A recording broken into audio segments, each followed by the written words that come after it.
3I Atlas, le sujet brûlant, objet de spéculation et de déduction en tout genre. Omniprésent, que ce soit du côté mainstream ou bien même sur la toile chez les chercheurs de vérité alternatifs et indépendants. À l'origine, d'un bug collectif, d'une dissonance cognitive massive laissant place aux doutes, aux peurs et aux incompréhensions. Officiellement, les agences spatiales le décrivent comme le 3e objet interstellaire jamais observé dans notre système solaire, après Oumuamua et Borisov, une sorte de voyageur venu d'ailleurs, lancé sur une trajectoire hyperbolique qui ne reviendra jamais. Mais très vite, 3I Atlas a commencé à bousculer les certitudes. Comportement lumineux inhabituel, couleur bleutée, liée à des gaz plutôt qu'à de la poussière, antiqueux étrange, vitesse anormale, au point que certains astrophysiciens sont allés jusqu'à spéculer publiquement sur l'hypothèse d'une technologie non humaine, voire d'un engin interstellaire. Pour d'autres, 3I Atlas n'est pas une menace, ni un vaisseau, mais un signe. Un marqueur de cycle, un vecteur de fréquence, un messager venu participer à une grande purification de la Terre et de la conscience humaine. On le retrouve dans les lectures astrologiques, des références aux prophéties amérindiennes et dans des canalisations en direct où il est abordé comme une entité organique consciente, plus qu'un simple bloc de glace et de roche. Ce soir, nous recevons une femme qui a posé depuis longtemps son regard sur la mémoire de la Terre et de l'humanité. Bioénergéticienne, médium, hypnologue, chercheuse, auteure, spécialiste du décodage karmique et cellulaire, de ses années d'enfance en Irak à ses expériences de mort imminente, de ses recherches sur les mémoires mésopotamiennes à son travail sur les fréquences multidimensionnelles, elle propose une lecture très singulière de ce visiteur interstellaire. Pour elle, il ne s'agirait pas d'une comète, mais d'une présence organique, porteuse d'une fréquence de purification venue accompagner un tournant énergétique majeur pour la Terre. Nous allons essayer de comprendre ce que cela voudrait dire concrètement. Nathalie Théo, bienvenue. Merci pour ta présence parmi nous. Merci Rudy, ça me fait vraiment plaisir que tu m'aies invité à faire cette émission. Et tu as tellement bien parlé de 3I Atlas que peut-être j'ai plus rien à dire maintenant. Oh, j'en doute. On a beaucoup échangé dans la voiture lors de mon déplacement à Nantes pour Cosmorigine 2026. On a eu un très très bon feeling et effectivement tu fais partie d'une des pionnières sur ce sujet-là parce que tu avais effectué une vidéo en amont qui a été reprise un peu partout par des ufologues, par des experts ou par d'autres personnes un peu plus néophytes. C'est bien ça ? Oui, c'est ça. Il y a beaucoup de gens qui me suivent, avec qui je fais des consultations individuelles ou des séminaires ou des voyages un petit peu à travers le monde. Et en fait, ils m'ont envoyé des vidéos, ils m'ont envoyé des passages où ça reprenait ce que je disais, sans toujours me citer d'ailleurs, mais c'est pas grave. Mais oui, en fait, j'en ai parlé il y a 3 semaines à peu près, ou même un petit peu plus, je sais plus. C'était avant qu'on se rencontre à Nantes. Quelques jours avant. Cosmorigine, c'est ça, voilà. Ouais. Et en fait, c'est quelque chose qui m'habite depuis quelques années, cette voix qui vient de très loin et qui, au début, se faisait appeler EO ou IO. Ça faisait un moment que j'entendais des messages, mais comme je suis très méfiante envers tout ce qu'on peut entendre, parce que je connais bien les armes psychotroniques ou les armes auditives qui nous envoient des faux messages dans la tête, je me méfiais jusqu'à ce que tout d'un coup, j'en entende parler aux États-Unis par des amis, et puis que je commence à prendre des messages et que il y ait cet impératif qui me dise maintenant, dimanche, on parle à 18h30, c'était ma vidéo, voilà. Bon, on va en reparler davantage. Je voudrais commencer par savoir quelque chose. Ton ressenti quand tu entends les agences comme la NASA ou l'ESA dire 3I Atlas, c'est simplement une comète interstellaire sur une trajectoire hyperbolique qui ne reviendra jamais et ne représente aucun danger pour la Terre. Qu'est-ce que ça te fait intérieurement ? Qu'est-ce que tu ajoutes, corriges ou modifies à ce récit officiel ? Leur dernière phrase est bien, ça ne représente aucun danger pour la Terre. Alors ça, c'est bien. Trajectoire hyperbolique, voilà. Trajectoire hyperbolique, plus ou moins, parce qu'il est capable de modifier sa trajectoire en traversant on ne sait pas quoi d'ailleurs, hein, tout d'un coup il modifie sa trajectoire. Alors simple comète, pas du tout, parce que il y a d'abord, comment ils peuvent dire ça? Il n'y a aucun des curseurs habituels. Sa queue, au lieu d'être derrière, par moment, elle est devant. Des fois, elle disparaît totalement, d'ailleurs. Il n'y a pas eu de perte de masse ni d'énergie en passant derrière le Soleil, alors que normalement, il aurait dû perdre de la masse si ça avait été constitué d'eau. Et s'il avait été aussi constitué de roches, ça aurait éclaté avec la chaleur solaire. Donc, au contraire, il a perdu ni en volume, ni en masse, et il n'a pas non plus perdu de vélocité. Au contraire, il en a gagné.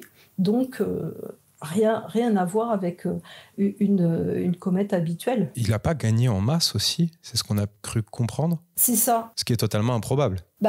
Complètement. À la limite, il aurait pu en perdre. Oui. C'est normal. Voilà. Mais là, il semblerait qu'il ait gagné en masse et qu'en plus, il a accru sa vitesse. Il va encore plus vite. Il y a un gros problème. Donc, la NASA dit ça. Après, avec le souci qu'il y a eu aux États-Unis avec la fermeture du gouvernement pendant je ne sais plus combien de mois, ils n'ont pas non plus partagé les informations. J'ai trouvé, sans vouloir être complotiste, qu'il y avait quand même une chape de plomb. Une curiosité là. Ils ne pouvaient pas communiquer sur Troie et Atlas. Par contre, il y a un grand professeur d'Oxford, un astrophysicien dont j'ai complètement oublié le nom, qui lui a bien décrit Troie et Atlas en disant que c'était probablement pas une comète, qu'il n'en avait pas les signaux et qu'on pouvait plutôt penser soit une espèce de fossile issu d'une autre terre, on ne sait pas quand, ou alors tout bonnement un vaisseau. Oui, alors oui, justement, Troie et Atlas est présenté comme le 3e visiteur interstellaire identifié après Oumuamua et Borisov. C'est peut-être l'un des objets les plus anciens qu'on a observé, possiblement plus vieux que notre propre système solaire. Est-ce que cette ancienneté, cette provenance lointaine a une résonance particulière dans ta lecture énergétique ? Lui, il me dit que la dernière fois, parce qu'en fait je communique avec lui, il me dit que la dernière fois qu'il est venu proche de la Terre, c'était il y a 300 000 ans. Et il m'a aussi dit qu'il était issu du Soleil central. Donc ça veut dire qu'il est extrêmement ancien. Il est issu du Soleil central et il est né avec le début de notre cosmos et le début de tous les cosmos en fait auxquels nous pouvons penser. C'est-à-dire qu'il traverse les multivers. Donc il est extrêmement vieux, ancien, et on va peut-être le préciser plus tard, mais il porte aussi tous les codes de tout ce qui a ensemencé les mondes que nous connaissons, plutôt les ufologues ou ceux qui se spécialisent dans les communications stellaires, galactiques, etc., ceux qui font du remote viewing, ceux qui ont la capacité de voir ce qui se passe dans le cosmos et dans les autres, par divers moyens d'ailleurs. Donc ça veut dire qu'il a ensemencé beaucoup de cosmos, beaucoup de mondes. Tu as déjà parlé publiquement de Troie et Atlas, comme on l'a dit en début d'émission, et tu en parles comme d'une entité organique plutôt que d'une simple comète. Quand tu emploies ce mot organique, de quoi tu parles exactement ? D'un être, d'un collectif, d'un champ de conscience, d'une sorte de cellule galactique ? À quoi on a affaire, Nathalie ?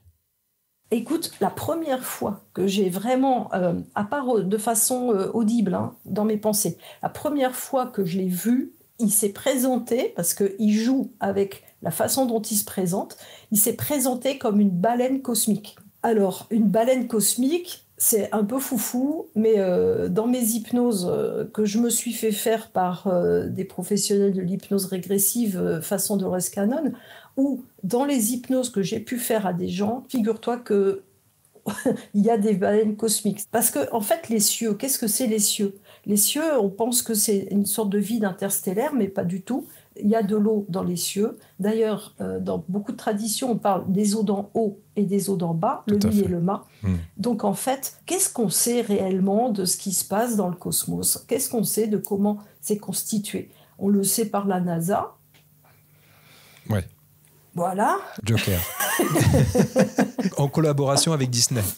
Voilà. Quand ils se filment dans une piscine pour faire croire qu'ils sont quelque part dans les cieux, bon, là, peut-être qu'ils ont respecté la quantité d'eau, je ne sais pas. Mais donc, les baleines cosmiques. Alors, peut-être qu'il a joué avec mon imaginaire, parce que dans les traditions amérindiennes et autres, baleine cosmique, ça veut dire, ou baleine, en tout cas, c'est archiviste. Donc peut-être qu'il s'est présenté comme ça à moi pour pour me montrer qu'il était organique, c'est-à-dire fait de matière vivante, de matière pensante, de vibrations, de sons et de matière. Il n'est pas que du fer qui est plutôt pas du tout organique, il est vraiment comme constitué d'ADN. Donc c'est ça que ça veut dire organique. Et plus tard, quand je l'ai revu sous d'autres formes, il n'y avait plus l'aspect baleine, il y avait plutôt l'aspect vaisseau, mais vaisseau organique. Et alors, les vaisseaux organiques, c'est les vaisseaux que les tout premiers célestes ou stellaires, pas célestes. Célestes, ils se déplacent par la pensée, vitesse de la lumière, ils n'ont pas besoin de vaisseaux. Les stellaires et certains galactiques de très haut niveau se déplacent dans des vaisseaux organiques, qui sont des vaisseaux calibrés avec leur propre ADN, ce qui fait qu'ils le pilotent par la conscience, par l'intention. Il n'y a pas vraiment de tableau de pilotage. Et dans les vaisseaux organiques, par exemple, les traditions du Pérou nous parlent d'une déesse qui s'appelait Oriena, qui serait venue à Tiwanaku et qui se serait posée, venant de Vénus, dans un vaisseau organique et qui aurait commencé à configurer des humains à partir de créatures. Au Pérou, ils désignent des créatures comme étant des tapirs. Donc ces vaisseaux organiques sont connus dans les très anciennes traditions. Quand tu te connectes à Troie Atlas en médiumnité ou en hypnose multidimensionnelle, comment ça se présente pour toi? Est-ce qu'on a affaire à une voix, un champ de sensations, des images, des codes, des informations symboliques?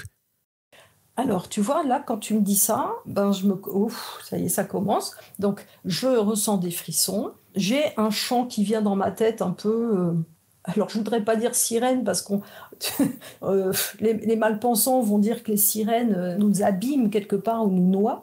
Mais c'est un chant un peu comme un chant de sirène ou un chant de baleine. Il y a ce son qui fait des fréquences dans les oreilles d'ailleurs, et qui, quand on commence à les entendre, fait très très mal en haut des mâchoires. Parce que nos cristaux internes, les cristaux qui sont dans les oreilles, ne sont pas du tout adaptés à ce type de fréquence. Après, une grande douceur, une grande bienveillance. Là, tu vois, je l'entends, il me dit, viens. Il m'appelle comme pour me télétransporter psychiquement à l'intérieur. Les sensations que j'ai, c'est beaucoup de douceur. Ouais, ok. Mais là, il est en train de me dire, attention, n'oublie pas de dire que c'est parce que tu as l'ADN qui correspond. Voilà, ouf. Parce que quand on n'a pas l'ADN qui correspond, à ce moment-là, il se met en réflexivité. Ça veut dire qu'il va réfléchir vers celui qui l'observe une fréquence qui va correspondre à ce à quoi pense ou ce que craint l'observateur. Donc là, il me dit de préciser ça. N'oublie pas que tu as l'ADN qui correspond à mes signaux, à mes codes, ce qui fait que tu peux entrer sans que je te repousse. Il va adopter une image similaire aux craintes d'autrui? Oui. C'est-à-dire que si on appréhende cette comète, si on la voit, on l'aperçoit comme une comète, il sera en mode matérialiste. Oui, je suis une comète. Si on en a peur, il appuiera sur ses peurs aussi. En fait, il est réflexif. Il me montre qu'il fait un peu comme des tuiles. Alors, je connais rien à l'aviation, mais je crois que ça existe, les avions furtifs, tu vois. Il me montre qu'il met en place comme des espèces de miroirs réfléchissants vers celui qui l'observe, ce avec quoi l'observateur l'observe. Donc, si on y vient avec des tentatives de récupérer les informations dans un but militaire, par exemple, il va montrer des soldats, il va montrer des êtres, des créatures un peu effrayantes pour dire attention, si vous venez m'attaquer, vous allez vous en prendre sur la tronche. Mais par contre, si tu y viens avec de la douceur, ok, merci, il complète. Il me dit de la douceur, de la pureté, de la clarté intérieure, un regard ouvert sur le monde, de la confiance. Ah, ça me rappelle des paroles divines qui disaient « Laissez venir à moi les petits-enfants ». Ça voulait dire « Gardez votre âme d'enfant, soyez émerveillés de la contemplation de la vie ». Lui, il vient pour voir où on en est aussi de notre douceur, de notre bienveillance, de notre sincérité, de notre capacité d'entrevoir des choses un peu mystérieuses et qui nous en jouent plutôt que nous effrayent, tu vois. Donc, il va être comme un miroir. On va y venir à toute cette symbolique mystérieuse, à tous ces messages positifs qui ressortent de cette présence, de cette apparition. Mais avant tout, je voudrais passer par l'esprit Tollet-Boulon, parce qu'on a beaucoup de sceptiques sur la chaîne, on est pas mal suivis, donc forcément, on a notre lot de messages plutôt vindicatifs, pour rester poli, et des gens qui cherchent à expliquer avant tout ce qui se passe. Et là, d'un point de vue technique, les astronomes parlent de comportements anormaux. Une luminosité qui explose, une couleur bleue liée à des gaz, une antiqueux, des ratios chimiques inhabituels, une vitesse supérieure aux autres comètes interstellaires, elle va très très vite. Toi, quand tu observes ces anomalies à travers les articles, à travers l'information mainstream, est-ce que tu y vois des signatures? Parce qu'on n'est pas dans la physique classique, là. Non, on n'est vraiment pas dans on n'est pas dans de l'astrophysique classique.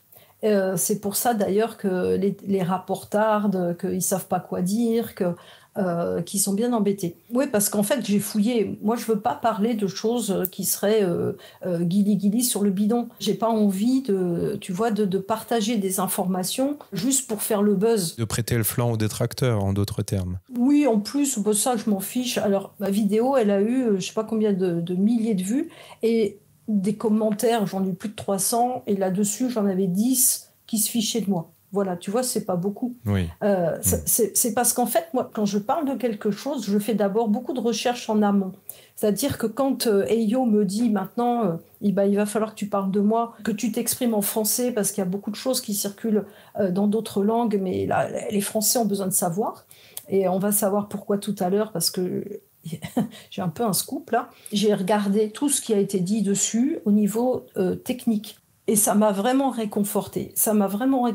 Puis j'ai un ami qui est journaliste scientifique. Je l'ai appelé, je lui ai dit, écoute, voilà ce qui m'arrive, t'en penses quoi? Il m'a dit, d'abord, tu fais partie des personnes en qui j'ai confiance dans le discernement. Donc déjà, écoute ce que ça te dit. Si ça te parle, c'est qu'il y a peut-être quelque chose de sérieux, de concret.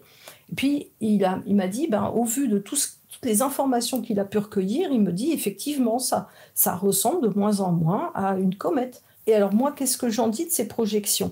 En fait, j'en dis rien du tout. Par contre, Eyo, lui, me dit que les projections de couleurs, c'est parce qu'il est comme une émeraude. Au début, il a eu du rouge, après, il a eu du vert, il a eu du bleu. Le vert, c'est comme une émeraude. C'est un peu comme l'émeraude de la connaissance qui reviendrait sur Terre. Ensuite, les projections, il m'a expliqué qu'en fait, il projetait à travers le Soleil et dans notre cosmos proche de nous, des particules élémentaires, des particules que certains pourraient nommer adamantines, mais qui sont des particules subluminiques, qui vont modifier la qualité protonique des informations qui nous arrivent. Donc on va prendre plein de protons, on va aussi prendre plein d'ultraviolets, on va prendre plein d'ondes gamma, on va prendre plein de choses que lui nous envoie, parce qu'il a un but précis. Il ne se balade pas dans l'univers juste pour prendre un petit peu l'air. Hein. Pour nous faire un coucou. Voilà, mais pas du... oui, entre autres. Il a vraiment une fonction. Il a une fonction. D'ailleurs, la vie ne crée jamais rien d'inutile. Même la beauté est utile. La vie ne fait que veiller à sa propre croissance, à son propre développement, à favoriser des espèces par rapport aux autres. Quand les espèces sont insuffisantes, elles disparaissent et de nouvelles espèces se mettent en place et il veille à ça. Il est un ensemenceur, c'est-à-dire qu'il va participer à séparer le bon grain de l'ivraie. On y viendra après, justement, parce que là, je sais que tu as un scoop aussi. On a d'ailleurs une surprise aussi, mais on vous invite à rester connectés et à continuer à suivre. On doit continuer à y aller graduellement. On a certains astrophysiciens, je pense notamment à Avi Loeb, oui. Loeb comme Sébastien Loeb. Ils ont publiquement évoqué l'idée que Troy Atlas pourrait être une technologie artificielle, allant jusqu'à parler de thruster. Alors, encore une fois, désolé pour mon accent médiocre. En gros, on parle d'un engin avec une propulsion non naturelle. Comment tu te situes, toi, par rapport à ces spéculations scientifiques? Est-ce que ça rejoint en partie ce que tu perçois? J'imagine que non. Mais si. Est-ce qu'on a une autre lecture là-dessus? Parce que engin artificiel dit rétro-ingénierie éventuellement ou technologie exogène, qui sait? Mais oui, tu sais, c'est les mots qu'ils emploient. Il est déjà bien courageux, cet astrophysicien. C'est lui dont je parlais tout à l'heure, dont j'avais oublié le nom. Oui, voilà. Il est bien courageux d'oser dire ça. Oui, quelque part, c'est de l'ingénierie, mais organique, semi-organique, avec quand même un petit peu de métalloïde à l'intérieur, puisqu'il a une énorme composition de zinc. Très clairement, on n'a pas accès à cette technologie-là. Ah oui, oui, c'est clairement le monde humain. C'est piloté par la conscience. Il y a des matériaux. En fait, il contient le tableau de Mendeleev, donc, et bien d'autres. Hein. C'est-à-dire que nous, dans notre monde, sur notre Terre, on connaît le tableau périodique de Mendeleev. Donc lui, il a ça à son bord, mais il a aussi bien d'autres caractéristiques qui correspondent à tous les mondes qu'il a visités. Ça veut dire que si l'armée ou si n'importe quelle société pouvait l'attraper pour l'étudier, alors il découvrirait les propriétés de l'univers. Il découvrirait des matériaux qui n'existent pas sur Terre. Est-ce que ça a été le cas? Tu peux lui demander. Est-ce qu'on a essayé de l'intercepter là, vu qu'il est à proximité? Ouf, oui. Il vient de me montrer, oui. Oui. Il a été tentative d'interception par des vaisseaux humains transorbitaux. Voilà, il me dit ça. Ouf, ça n'a pas été agréable. Ça me fait beaucoup de frissons. Moi, ma connexion, elle est derrière ma nuque, comme beaucoup. Hein. C'est-à-dire qu'on a en géobiologie, tu vois, on a le canal de communication, donc qui est derrière la nuque et qui est au chakra de la gorge. Donc là, donc oui. Il a neutralisé toutes ces tentatives d'interception? Oui, alors il a créé une sorte d'onde. Tu sais, quand on coupe toute l'électricité sur Terre, là, il y a un mécanisme. Il a absorbé toute leur énergie. Ils se sont retrouvés en roue, on va dire en vol libre. Voilà. Il a tout simplement, attends, comment il me dit? Il a désamorcé toute leur capacité de communication, toute leur capacité cognitive. Il n'a pas bien compris ce que c'était que ce genre de vaisseau. Il a trouvé que c'était hyper archaïque et il leur a fait un petit peu comme on débranche la prise. Et après, il y a des vaisseaux. Alors là, c'est de la science-fiction. Il y a des vaisseaux un peu galactiques qui sont venus en aide aux vaisseaux humains et qui les ont gentiment ramenés sur Terre. Donc, il n'y a pas eu de possibilité d'attaque. Ça a créé d'ailleurs des flashs. Ah, intéressant. Ça a créé des flashs solaires. Ça a créé une forte éruption solaire, des flashs solaires. Parce qu'il a dû après se recharger auprès du soleil pour récupérer un petit peu d'énergie. Tu vois, ils ont profité d'être derrière le soleil pour faire ça. Est-ce qu'on a eu affaire à des conflits exogènes, intergalactiques? J'entends, sous la théorie extraterrestre qui vient souligner le fait que nous ne sommes pas seuls sur cette belle planète, et également dans notre système solaire. On aurait affaire à énormément d'entités, de races différentes qui sont là pour ingérer ou pour éventuellement nous accompagner dans notre évolution. Quid des réactions? Est-ce qu'il y a des divergences, certaines virulences à son égard? Éventuellement, un soutien peut-être? Pour certains, on va dire dans les races extraterrestres qui nous aident, il y a une partie des Pléiadiens, pas tous, il y a, on pourrait dire, des ordres galactiques ou des confédérations galactiques, mais il n'y en a pas qu'une, il y en a plusieurs. Ceux-là nous soutiennent. Bon, ils sont aussi dans la 3D, c'est-à-dire qu'ils nous soutiennent en échange de quelque chose. Hein. Ils ne nous soutiennent pas juste par bonté de cœur ou bonté d'âme. C'est un petit peu comme du commerce. Donc ils nous soutiennent. Donc ils ont comme gentiment ramené sur Terre les vaisseaux qui voulaient attaquer Eyo, parce que eux, ils savent très bien qu'on n'attaque pas, entre guillemets, une baleine cosmique. On n'attaque pas la banque de données de l'univers, parce que c'est ça, Troy Atlas Eyo, c'est la banque de données de tout l'univers, de tous les univers d'ailleurs. Donc on n'attaque pas ça, pas possible. Et ceux qui voudraient que nous restions bien endormis ont favorisé ces attaques. Mais leurs moyens technologiques sont nettement insuffisants par rapport aux moyens défensifs non agressif et cependant défensif de Eyo. Parce que lui, il n'est pas offensif, il ne va pas tirer des lasers ou de je ne sais pas quoi. Non, il va juste couper les moyens de distribution de l'énergie des vaisseaux qu'il attaque.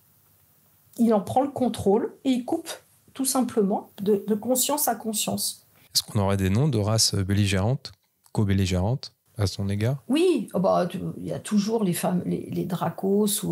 Alors attention, parce que tous ne sont pas belligérants. Les petits gris, tous ne sont pas belligérants, mais ils sont quand même pas sympathiques la plupart. C'est comme dire sur Terre, tous les Anglais sont méchants, tous les Allemands sont méchants, il n'y a que les Français de gentils, tu vois, on va pas dire ça. Même si dans notre histoire, on s'est beaucoup fait envahir par les Anglais et les Allemands. Dans le cosmos, c'est pareil. On connaît l'agressivité des Dracos et des reptiliens. On connaît l'usurpation biotechnologique faite par les petits gris. On connaît aussi la manipulation scientifique opérée par les insectoïdes. Mais ils ne sont pas tous à mettre dans le même panier, parce que parmi eux, j'en connais qui font partie des confédérations galactiques de protection des mondes libres. Une sorte de 5e colonne. Oui, je connais un Dracos, par exemple, dans mes hypnoses. Il fait partie de la confédération, il fait même partie de l'ordre des fondateurs d'une confédération des mondes libres, protecteurs des mondes libres. Je connais aussi des insectoïdes qui me sont venus en aide plusieurs fois, quand j'étais en proie des attaques dans le massif du Pilat, qui sont tout à fait agréables. Hein. C'est juste, ils n'ont pas d'émotion comme nous. Je reformule alors, lesquels ont peu ou pas d'intérêt par rapport à une éventuelle interaction entre nous et Troya Atlas, par rapport à une certaine évolution de conscience? Ceux qu'on appelle les archontes, mais qui sont en réalité des forces draconiques, Dracos, ceux qu'on a pu appeler les Anunnaki, qui sont toujours présents, ils n'ont pas disparu. Intéressant, parce qu'on a beaucoup de pro-Anunnaki sur la chaîne. J'ai reçu, mais comme tu le sais, j'ai des témoignages divergents. Hein. Oui, alors du temps où j'ai fait partie de certaines troupes pas du tout agréables, pas du tout sympas, de type Dracos, parce que dans une de mes vies, on va dire ma présence céleste, pour tout connaître, elle a même été dans un Dracos.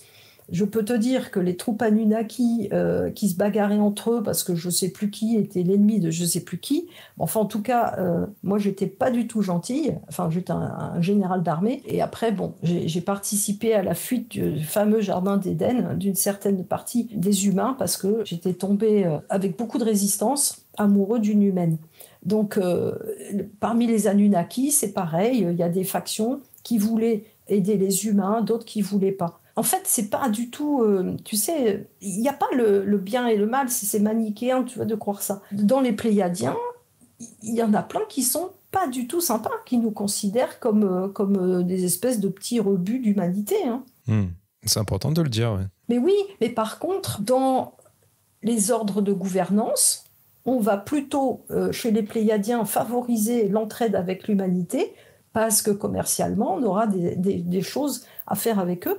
Et puis en plus, l'humanité est destinée, pour la partie qui va être en mesure de se transcender, grâce à Eyo, la partie d'humanité qui va être capable de se transformer et de se transcender sera porteur des gènes de toutes les galaxies. Parce que nous avons été tellement traficotés au niveau de nos ADN qu'on va devenir des ambassadeurs de la paix, des diplomates. Donc cette partie de nous est intéressante pour les Pléiadiens, pour d'autres qui veulent étendre leurs réseaux commerciaux à travers d'autres univers. Ils ne nous aident pas juste pour nos beaux yeux, hein. Ils nous aident parce qu'on contient tous les ADN de tous ceux qui sont venus nous traficoter. Certains confondent cette entité organique avec la planète X ou Nibiru. Tu as eu des messages par rapport à ça? Ah oui, non. Rien à voir. Rien à voir du tout.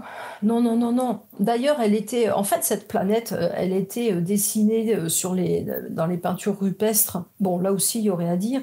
Mais elle est visible, hein, on la dessine, elle a une forme ovale, comme ça, noire. En fait, ils appelaient ça le vaisseau. Ou les frères, ils appelaient ça ceux qui viennent les voir. Tu vois, ils avaient des noms comme ça. Les dieux venus d'en haut. Et ils annonçaient son retour. Mais ça a mis 300 000 ans. Et c'est pas parce qu'on a lancé je ne sais pas quelle sonde dans l'univers que ça revient.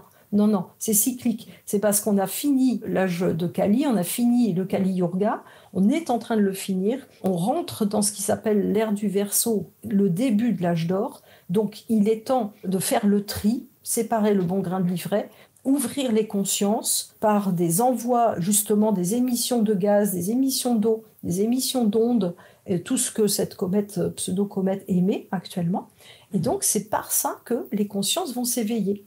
Parce qu'on va physiologiquement recevoir ces informations et notre corps va être obligé de changer ou de s'adapter. C'est du réencodage par contact. Toi, tu parles de purification énergétique de la Terre. Concrètement, ça veut dire quoi?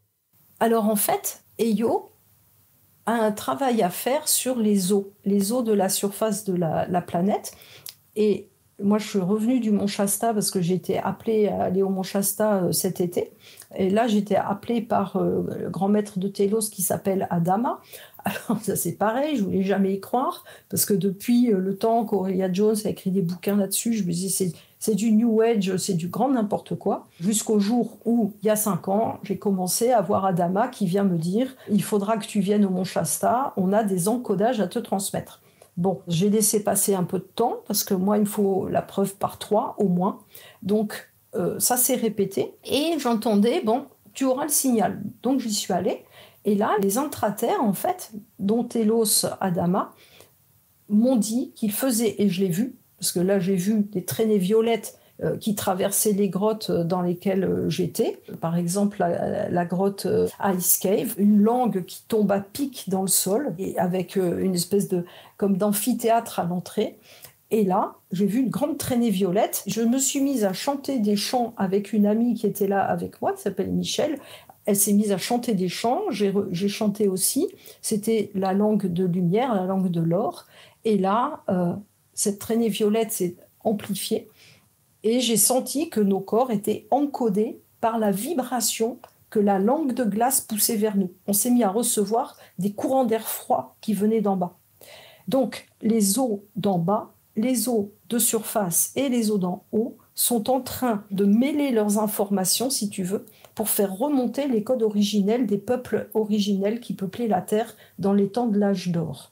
Et c'est comme ça qu'en fait, on va aboutir à un grand changement de civilisation avec la remontée des connaissances à travers tous ceux qui sont en lien avec l'âge d'or. Donc l'Atlantide, la Lémurie, le peuple de Mu, tous ces peuples originels d'avant le grand déluge, d'avant les grandes catastrophes. Toi, tu as écrit que la fréquence de EIO, on va commencer à l'appeler EIO, parce que Troy Atlas, c'est une appellation erronée, si je puis dire. On va y venir plus tard. EIO ne demande pas d'agir, mais de recevoir, qu'il n'y a rien à faire au sens volontariste. Est-ce que tu peux développer cette idée pour ceux qui se disent « Ok, mais moi, dans ma vie concrète, je fais quoi de cette information ?» Ah bah oui, déjà c'est l'ouverture du cœur. C'est ouvrir son cœur, c'est se mettre dans la possibilité que cela se passe. C'est s'ouvrir au merveilleux. Et puis, tu sais, on est beaucoup à avoir des bruits dans les oreilles depuis longtemps, des acouphènes ou des espèces de tu vois, comme ça, très désagréables. Des phosphènes aussi dans les yeux, éventuellement. Oui, t'en as aussi. Moi, des fois, je me fais attaquer. Ouais. Oui. Eh ben non, c'est pas des attaques. Je me pose la question, Nathalie, tu sais, des fois, parce que avec mon boulot qui est assez particulier, si je puis dire, des fois, certaines personnes m'en veulent, essayent de me provoquer des petits maux de tête ou ils jouent avec des poupées. Alors rassure-toi. Waouh, la message. Alors, entourez-vous tous de l'anneau d'or de Marie. Alors, ceux qui ne connaissent pas, ils ne savent pas. Donc, anneau d'or de Marie, c'est un cercle de couleur or qui se place autour de vous. Et on travaillera ça autrement plus tard. Mais déjà, on met ça. Parce que là, j'ai un message qui arrive. Et c'est juste très court. C'est nul. Aucun de mes enfants ne peut plus être attaqué. Donc là, on va se sentir enfant. Merci. On va se sentir enfant de la lumière. Voilà, enfant de la lumière, enfant du soleil, enfant de la vie, pour ceux qui savent pas ce que ça veut dire, enfant de la vie, c'est plus simple. Voilà, laissez l'énergie monter comme ça dans votre colonne vertébrale. Et voilà, et ça te dit à toi, Rudy, tu es enfant de la vie, tu es enfant de la lumière, tu es enfant du soleil, enfant de la terre. Nul mal ne peut plus jamais t'attaquer. Ne pense pas, et tous ceux qui nous écoutent, c'est pareil, ne pensez pas que vous puissiez être attaqué. Vous êtes dans la protection de celui qui aime, de celui qui choisit, et celui qui aide ceux qui se tournent vers lui. Il dit, ne me prenez pas pour un Dieu. Il l'a déjà dit, il le redit. Ne me prenez pas pour un Dieu. Je suis l'enfant du Créateur, moi aussi, et je suis le porteur de vie. Je suis le rayon arc-en-ciel qui vient réveiller sur Terre tous les cœurs arc-en-ciel. Il vous suffit de vous relier à moi par ce rayon arc-en-ciel, par les arcs-en-ciel, par les aurores boréales. Ressentez-le dans votre cœur. Voilà, laissez-vous empreindre de cette douceur. Et nul mal ne peut plus vous attaquer. Et ça parle des phosphènes. Les phosphènes, c'est juste notre cristallin qui s'habitue à voir à travers les épaisseurs de temps. Les phosphènes, toutes ces petites taches de lumière qui viennent devant nous, ce sont des particules sublumineuses que nos yeux commencent à pouvoir entrevoir. Quand on a aussi, moi j'ai des arcs lumineux sur les côtés de mes yeux. Ça m'arrive aussi. Voilà, ça, c'est... Alors j'ai fait toutes les analyses possibles. Oui, ça fait Il n'y a peur. rien. Dans un premier temps. Parce que ça envahit toute ma vision, moi. Bon, ça disparaît 10 minutes après. Mais Oui, parce que, en fait, ce que tu as, c'est des sortes de migraines ophtalmiques. Les migraines ophtalmiques, c'est quand nos glandes pinéales se décalcifient, on voit des serpents de lumière qui se baladent devant nous, on voit des kaléidoscopes, on voit des espèces de formes bizarres. Bon, ça s'appelle une migraine ophtalmique, après on a très mal à la tête. C'est la pinéale qui s'habitue, j'ai commencé à voir ça à l'âge de 12 ans, après avoir vu dans une vision l'être qui est mon guide. Et ensuite, les trucs qu'on voit comme ça sur les côtés des yeux, ça fait comme des arcs lumineux. Ça, c'est parce qu'on se prépare à pouvoir voir à travers l'espace. On se prépare à voir ce qui, pour l'instant, n'est pas visible, mais qui existe néanmoins dans une vitesse de déplacement différente à la nôtre. Parce que tous les mondes s'interpénètrent. Ils ont juste des vitesses de déplacement différentes, ce qui fait qu'on ne voit pas ce qui vibre trop vite. Mais de plus en plus, avec les appareils photo, on peut commencer, qui ont des déclencheurs très rapides, on peut commencer à voir des choses comme ça sur les photos. On se dit, zut, je ne l'avais pas vu ce truc. Non. Ensuite, les forts maux de tête, ce n'est pas des attaques. C'est parce que nos glandes pinéales se décalcifient, nos parois de la boîte crânienne sont en train de retrouver une certaine flexibilité pour pouvoir être ensemencées, comme les têtes des bébés avec la fontanelle. Donc ça fait un peu mal. On a aussi très très mal en haut des mâchoires, parce que notre chakra de la gorge est en train de s'ouvrir, c'est-à-dire qu'on est en train de développer un nouveau corps de lumière à partir de ce chakra de la gorge, et donc ça fait mal. Notre corps, quelque part, il est un peu en train de se distendre, de se disloquer. Donc on n'est pas habitué à ça, et évidemment on a peur. Et comme on est dans un monde de prédation, on se dit, ça y est, je suis attaqué. Eh bien non, c'est pas ça. C'est juste que on se prépare à une transmutation. La chenille, quand elle se transforme en papillon, je pense qu'elle ne doit pas vivre sa meilleure vie. Et donc nos cellules imaginales, exactement comme les cellules de la chenille, ces cellules imaginales qui permettent de se transformer en papillon, elles sont en train de nous transmuter petit à petit et ça fait super mal. Ça fait mal parce que ça disloque. Si vous nous écoutez sur Spotify ou Deezer, venez sur YouTube. Sur YouTube, je vous engage à mettre un commentaire et à nous partager vos expériences si vous êtes comme nous, soumis à ces symptômes au quotidien. Et alors après tout ça, justement, Nathalie, est-ce que tu perçois Troy Atlas EIO comme un événement isolé ou comme la pièce d'un processus plus large, une séquence de visiteurs, de fréquences, de phénomènes qui accompagnent la transition que vit l'humanité et qui va peut-être laisser apparaître d'autres surprises à l'avenir ? Parce qu'on n'est pas à l'abri d'avoir encore des choses phénoménales qui vont se produire, comme ce qui est indiqué dans toutes les canalisations, dans toutes les prophéties. Oui, effectivement. Là, il me dit armada. Il me parle d'une armada. Il me dit, je suis le premier d'une armada, d'une flotte. Je viens en repérage. Je viens voir où vous en êtes. Je viens voir où est la pureté de votre cœur.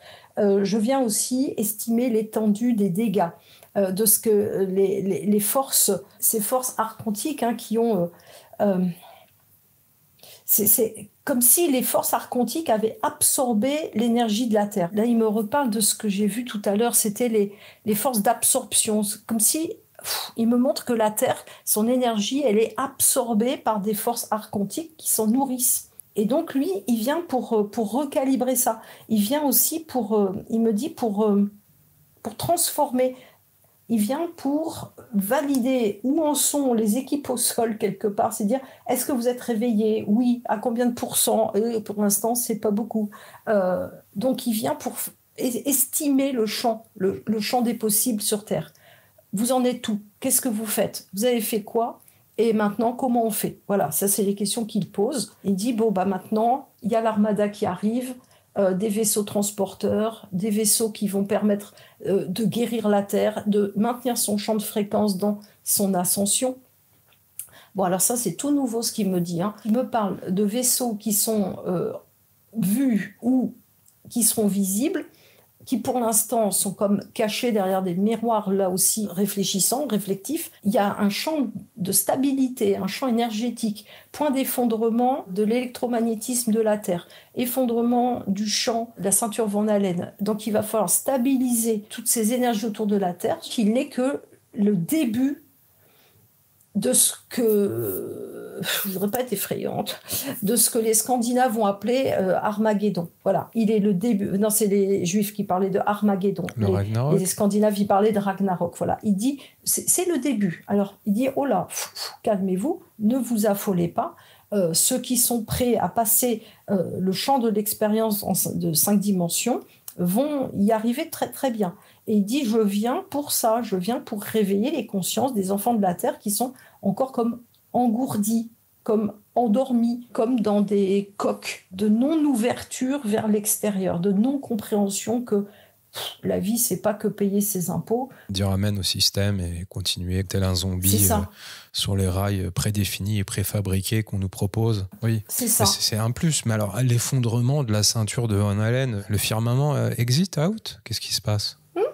Oui, c'est renouvellement du firmament. Alors, en fait, bon, ne quittez pas la chaîne, mais ça parle de... Certains ont déjà peur, oui. Ça parle de l'effondrement du firmament. Alors attends, l'effondrement du firmament, la remise en place comme d'un nouveau soleil, que de nouvelles énergies solaires, avec un nouveau ciel qui sera bleu et rose, qui sera très joli. Ça dit qu'on vit dans une matrice plus ou moins artificielle qui est créée par le cube de Métatron, qui était destiné quelque part à nous protéger, à nous mettre comme sous bulle, et que ce cube de Métatron va s'ouvrir un petit peu comme quand on était enfant, tu sais, qu'on faisait 10 mois de couleurs, là, là, et on disait rouge, je sais pas, et tu sais, ça s'ouvrait, puis on disait t'es moche, ou enfin, tu vois, c'est le jeu d'enfant de récréation, voilà. Oui. Bon, ben là, le cube de Métatron, si on le regarde d'en haut, ben ça fait une croix dans un carré, hein. On ouvre la croix, et qu'est-ce qu'il y a à l'intérieur? Ben, un autre cube, un hypercube, etc. Donc là, on est en train de sortir des hypercubes métatroniques qui étaient destinés à nous protéger en attendant que notre champ de conscience devienne un peu conscient de qu'est-ce que c'est que le divin, qu'est-ce que c'est que l'honnêteté, la sincérité, etc. Là, on passe dans un renouvellement des cieux, dans une autre expérience. Et donc, l'armada dont il est question vient comme stabiliser le champ de force pour nous permettre de vivre un effondrement sans pour autant nous effondrer nous-mêmes. Alors, on précise d'emblée, puisqu'on est à la moitié de l'émission à peu près, qu'on proposera un atelier. On vous expliquera en fin d'émission de quoi il s'agit, parce que là, en fait, c'est quelque chose, c'est un événement majeur. De toute manière, c'est pas pour rien que ça défraie la chronique à ce point-là. J'ai jamais vu une actualité aussi chamboulée, mais d'un côté comme de l'autre, hein, parce que autant sur les plateaux dominants, des médias dominants, tout le monde s'affole, autant sur la toile, du côté des journalistes indépendants, entre guillemets, des créateurs de contenu comme moi, hein, qui n'ont aucune direction, aucune corporation à leur côté, sont aussi en train de se débattre dans tous les sens et d'essayer de trouver des explications à ce qui arrive. J'ai l'impression on rejoint, alors, dystopie ou utopie, on a plein de films de science-fiction. Moi, le dernier en date, c'était Don't Look Up, qui m'avait bien fait rire, qui est absolument hilarant d'ailleurs, que je vous invite à aller regarder. Il y avait Moonfall aussi, enfin, tout le folklore cinématographique parle de ça. Et là, on y est. Ouais. On y est pour de vrai. Écoute, depuis le temps que les gens nous disent « Oh là là, quand est-ce que ça change ? Oh, on en a marre de ne pas les voir. Oh là là, on nous promet plein de trucs, il ne se passe jamais rien. » On nous en parle, mais ils ne sont jamais là, on ne voit rien. Enfin, tous les sceptiques invétérés qui viennent nous casser les pieds dans les commentaires, en général, là, vous avez du grain à moudre. Là, ça se voit quand même, ça se voit drôlement. Et même des amateurs, d'ailleurs, avec un simple télescope, peuvent commencer à voir Eyo, parce qu'il est en train de passer, je crois qu'il quitte la Vierge pour aller dans le Sagittaire, il y a la Balance, puis il y a le Sagittaire, donc il est en train de se déplacer. Ou peut-être pas Sagittaire, en tout cas, il est dans la constellation de la Vierge. Et c'est hyper important, parce que dans les traditions anciennes, et notamment dans des prophéties du Moyen-Âge, on nous disait que quand la Vierge et le Lion se retrouveraient, à ce moment-là, ça serait le retour du lion, donc la tribu de David, ça veut dire les descendances christiques, cristal or, christique, et donc cet astéroïde, cette comète, n'en est pas une, qui s'appelle Eyo, est en train de passer à travers le ventre de la constellation de la Vierge.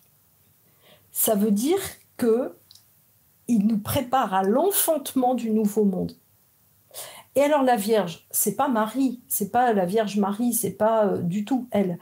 La Vierge qui est représentée, en fait, c'est depuis les Grecs, en fait, c'est Astrée. Astrée, qui est la fille de Poséidon, ou de Zeus, je ne sais plus, et de Thémis. Donc, Astrée, elle est la déesse de la justice. Elle est représentée avec une gerbe de blé. Donc, quand je vous dis c'est la séparation du bon grain d'or de l'ivraie, c'est parce que c'est ce qui va se passer. Quand on a Eio qui passe à travers la constellation de la Vierge, donc Astrée, fille de Zeus, le roi des cieux, et de Thémis, qui était une terrienne, qu'est-ce qui se passe? C'est la fusion. Astrée, elle a 3 sœurs qui s'appellent les Heures. Les Heures, elles sont représentantes de la paix, de la justesse et de l'harmonie, et elles représentent le bon ordre. Donc ça veut dire que Eio est en train de remettre du bon ordre en passant à travers la justice de la Vierge, et c'est là où il lance plein d'émanations qui retombent sur Terre et qui vont comme bénir les eaux. Astrée, pourquoi elle est montée aux cieux? C'est parce qu'en fait, Astrée, c'était la déesse de la justice qui régnait du temps des 3 mondes, quand il y avait l'âge d'or, puis l'âge d'argent, puis après on a eu l'âge de cuivre, puis ensuite on a eu l'âge de fer. Quand il y a eu l'âge de fer, elle était tellement dégoûtée de tout ce qui se passait, puis en même temps il y a eu le déluge, et donc son père Zeus l'a envoyée dans les constellations, et elle est devenue la protectrice de l'ordre, de la justesse, à travers cette constellation et à travers tous les signes de la Vierge qui ensuite vont naître en passant à travers la roue des 12 signes du zodiaque. Donc en fait, Astrée, elle veille sur la justesse de ce qui se passe. Donc on ne peut pas avoir peur. C'est juste que ça nous demande d'être à l'intérieur de nous en bon ordre, dans la paix, d'être dans notre bon droit et pas d'aller marcher sur les pieds des autres, et d'être dans cette justesse et cette équité. Alors j'avais trouvé un truc parce que ça m'a dit cherche La Fontaine. Alors j'ai tapé La Fontaine. Jean de La Fontaine a fait une ode à la paix en parlant de cette Astrée-là. Il a dit « Le noir démon des combats va quitter cette contrée, nous verrons ici-bas régner la déesse Astrée. » Donc, qu'est-ce que ça veut dire? Ça veut dire qu'on est dans le Verseau, verser les eaux, et que donc il faut quand même être un petit peu attentif aux signes, aux symboliques, à toutes ces traditions anciennes, à toutes ces légendes qui nous racontent des choses extraordinaires, et que Eio, qui est en train de passer derrière le soleil, qui l'ensemence par une onction quelque part, qui revient sur nous, à travers les constellations, est en train de modifier notre capacité de voir, d'entendre, de savoir et de comprendre le multivers. Sans transition, ma question c'est, est-ce que tu observes déjà chez certains des symptômes énergétiques que tu relierais à la fréquence de Eio, de Troie Atlas? Je sais pas moi, oui. Fatigue, montée d'angoisse, rêve particulier, prise de conscience brutale? Alors, moi je fais beaucoup de séances individuelles, donc ça j'ai cette chance, ce qui fait que j'ai vraiment tout un panel d'expériences. De retour par rapport à des patients, oui. C'est ça. Et donc, il y en a qui ont de grosses douleurs, des douleurs dentaires épouvantables, des céphalées, plus envie de manger, des sommeils perturbés, ou alors envie de dormir toute la journée. Ça, c'est des signes de transmutation alchimique, des signes d'épuration intérieure. Les dents, en fait, c'est les réseaux de cristallisation. Dans les dents, on trouve toute notre vie. Les spécialistes dentaires qui étudient ça le disent, ils ont écrit, il y a des bouquins qu'on trouve là-dessus, chaque dent représente un âge de notre vie, etc. Donc là, c'est comme si on était en train de passer en revue toute notre vie. Donc on peut aussi être dépressif, angoissé, on peut au contraire être très joyeux quand on a bien épuré, bien nettoyé nos humeurs, comme ça fait 5 ans que je bassine tous ceux qui m'écoutent sur ma chaîne et dans mes séances. Et il y a aussi beaucoup de violence, beaucoup d'agressivité, exacerbation de toutes les rancœurs. Donc il y a comme un monde qui se sépare en deux, avec ceux qui sont dans une démarche de paix, même si ça fait mal dans le corps physique, ils vont vers cette démarche de paix. Puis il y a les autres qui se rendent compte de rien et qui sont dans la peur, qui sont abreuvés des médias et qui vont se taper sur la tronche, s'engueuler, dire du mal du voisin, etc. Donc il y a vraiment... là, on est dans un monde bipolaire. Ça, on assiste à cette séparation. Ça se traduit comme ça, ouais. Alors, je vous invite à nous rejoindre dans les co-créateurs, bien entendu. Vous pourrez poser vos questions à tous les intervenants à l'avance lors des enregistrements, comme c'est le cas là maintenant. J'avais une question de l'un d'entre eux, mais on y a déjà répondu. Il disait « De nombreux contenus circulent sur le lien entre Troie et Atlas et des prophéties amérindiennes, notamment les Hopi, qui parlent de purification, d'étoiles messagères, de cycles, de fin et de renouveau. » Et te demander comment tu regardes, toi, ces rapprochements entre prophéties anciennes et visiteurs interstellaires actuels. Ça rejoint un peu ce que tu disais il y a 5 minutes. Oui, et puis moi, ça fait très longtemps que je me passionne pour tout ce qui se passe en Amérique du Sud et en Amérique du Nord. Donc, j'ai fait beaucoup de recherches aussi. Et effectivement, il y a des traditions qui parlent de la couverture de la Terre qui va être roulée comme un tapis et on va en changer. Voilà, ça, c'est chez les Navajos, par exemple. Oui. Ou, voilà. Les Hopis, eux, qui se sont pour certains enfuis dans l'intraterre au moment du troisième monde, attendent la remontée justement de la connaissance, de la sagesse et de l'amour pour remonter. Et eux, ils annoncent la race. Alors eux, ils parlent de la 5e race ou du 5e monde. Et d'autres traditions parlent de la 6e race. Donc c'est ce que nous sommes en train de devenir. Nous sommes en train d'apprendre à être des humanostellaires. Ou plutôt des spiritus humano, tu vois. On peut encore chercher le nom. Et ces traditions parlent de cette fin du Kali Yuga et de la 7 naissance. Alors, oui, d'accord, merci. Il faut que je parle de ce qui s'est passé le 15 novembre. Donc, c'était le sceau de Salomon. Donc, il y avait une configuration astrologique qui montrait le sceau de Salomon, qui ressemble à une étoile à 6 branches, comme une Merkaba plane, qui dans le ciel. Et là, c'est le moment où Eo a commencé à envoyer des codes pour que le sceau de Salomon s'ouvre. Qu'est-ce que c'est le sceau de Salomon ? C'est l'arche d'alliance. C'est en lien avec le temple de Salomon, avec les prophéties de Enoch, le prêtre Hiram qui a bâti le temple de Salomon. Et donc, c'est le moment où l'arche d'alliance va s'ouvrir.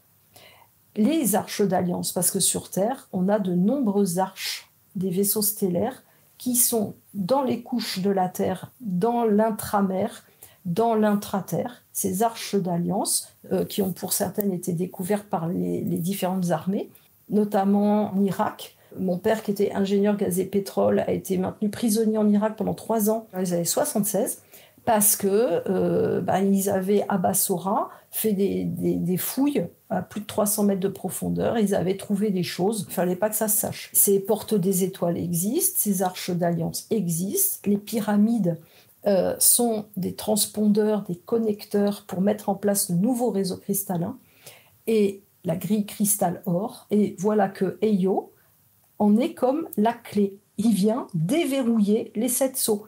Il vient déverrouiller, et il a déverrouillé le 15 novembre, le sceau de Salomon. Ça y est, ça commence.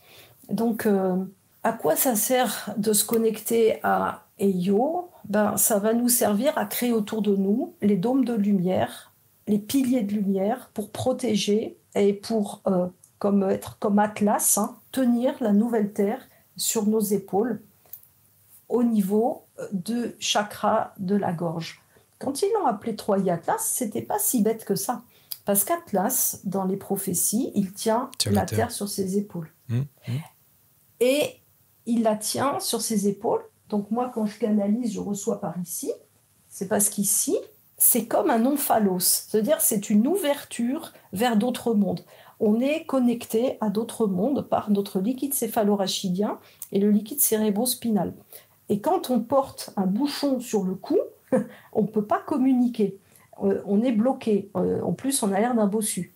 Et on a le chakra de la gorge tout coincé. Donc Atlas, il maintient la Terre quelque part dans un état de stabilité tant qu'on n'a pas encore compris qu'on était des dieux, nous aussi. même si on nous a chafouiné l'ADN par plein de diminutions pour faire qu'on n'a que 2 brins d'ADN au lieu d'en avoir bien plus.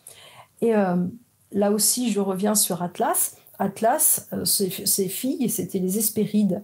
Les Hespérides qui tenaient les 3 pommes d'or. Elles avaient un jardin avec 3 pommes d'or. C'était les 3 heures. C'était les pommes de la connaissance, du bon droit, de la justesse, etc. Et Atlas, il est en train de nous libérer de l'oubli, de l'absence de connaissance, de l'effacement, de l'effondrement de nos connaissances. Il est en train de libérer le jardin des Hespérides, qu'on peut aussi appeler Arcadie. Donc, toutes les anciennes traditions boréennes, hyperboréennes, atlantes, lémuriennes, qui étaient celles de l'âge d'or, et puis les âges qui ont suivi, vont remonter par les eaux. C'est passionnant, et j'allais te demander, est-ce qu'on a affaire à une sorte de coup de balai sur quelques années, ou à une impulsion dont les effets vont continuer et se déployer sur plusieurs décennies, voire générations, mais là j'ai l'impression qu'on est entré... Non, il n'y a pas de retour. Ah non, il n'y a pas de retour. Ah non. Tu sais, il y a quelques années, j'avais entendu que nous embarquions à bord de la nef d'Isis, gonfler des voiles d'amour de Marie.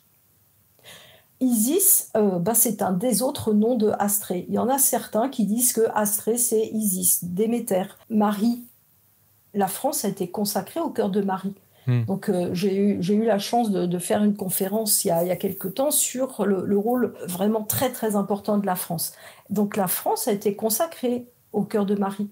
La France, elle a une forme de sceau de Salomon. Est-ce qu'on a un lien avec les Templiers? Tu nous parlais de ce savoir interdit qui ressort à la surface.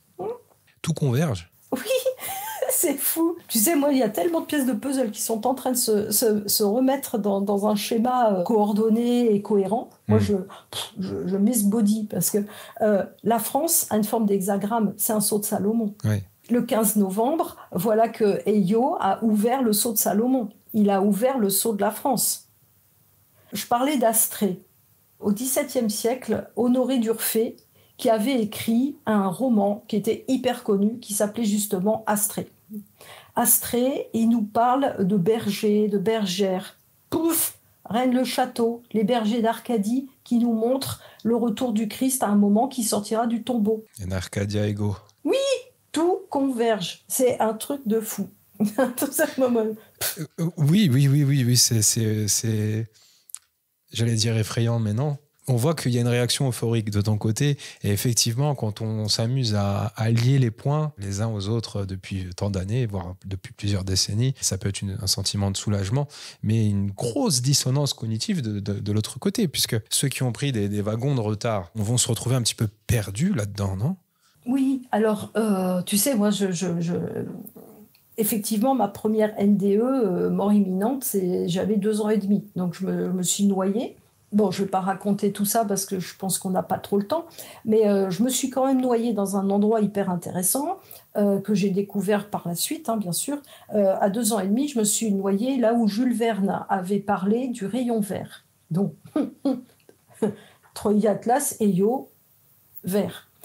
Émeraude. Bon, je me suis noyée à Arzeux, donc c'était sur la côte algérienne, puisque papa était en poste là-bas, toujours pour le pétrole. Et donc, moi, j'ai été ramenée sur le bord, parce que personne ne m'a sauvée, dans une grande bulle de lumière blanche. Je me souviens être brassée, avoir bu la tasse, être sortie de mon corps. Mon corps gisait comme ça, je ne le voyais plus, et je suis partie dans la grande lumière blanche qui m'a ensuite ramenée sur le sable et j'ai réintroduit mon corps et c'était épouvantable, c'était berk avec du sable plein les yeux, etc. Et depuis cet âge-là, je me souviens des mondes d'avant, c'est-à-dire je me souviens de comment c'était quand tout allait bien, dire j'ai des mondes futurs, je me souviens des mondes futurs où tout va bien, où on claque des doigts, on se déplace, où on se parle par télépathie. Depuis 2 ans et demi, je me souviens de tout ça. Et quand, avec papa, on allait visiter les musées mésopotamiens, à l'époque, on pouvait toucher les magnifiques représentations, par exemple, des lions mésopotamiens, avec les petites choses comme ça sur leur crinière. C'était magnifique, on pouvait toucher ça. Pouf, j'avais les visions. Donc, je voyais Nabucodonosor, je voyais tout ça. Donc, depuis toute petite, moi, j'ai accès à plein d'infos. Et là, oui, c'est jubilatoire pour moi. Parce que enfin, toutes les perles sont en train de se répondre les unes aux autres. Tu vois, moi, j'enfile les perles sur un collier, là. Et tu savais que la science elle-même commence à dire que ce type d'objet interstellaire, les langues se délient forcément, ils disent qu'il nous donne, que cet objet nous donne accès à de la matière qui n'a pas été fabriquée près de notre Soleil. Ils parlent d'archives physiques d'autres systèmes stellaires. Ah ben voilà, tu vois. L'Omerta va pas pouvoir continuer très longtemps, même de leur côté. Bien sûr, parce qu'en fait, tu sais, on devient de plus en plus intelligent. Cleaver, c'est-à-dire clair. En fait, on a beau être bourré de gluten, de glutamate, de fluor qui nous calcifie la glande pinéale, petit à petit, on y arrive. Et cette fois, ils ne pourront pas nous flashouiller la mémoire, tu vois. Parce que quand on voit, quand Nikola Tesla était encore parmi nous, je ne dis pas qu'il est mort, mais il n'est plus parmi nous. Il y avait, tu sais, les grandes foires universelles où on voyait les tapis roulants, on voyait les gens, il y a de l'électricité partout. On voyait des cités extraordinaires construites dans le désert des États-Unis et qui ont été détruites alors qu'ils prétendent les avoir construites en 2 ans. Et ça a été tout détruit. En fait, on va commencer à se souvenir. On va se dire, il y a un bug dans la matrice, là. Et Jung, il sert à ça. Il vient nous déparasiter, en fait. Il vient nous nettoyer. Donc, on ne va pas avoir de plus en plus peur.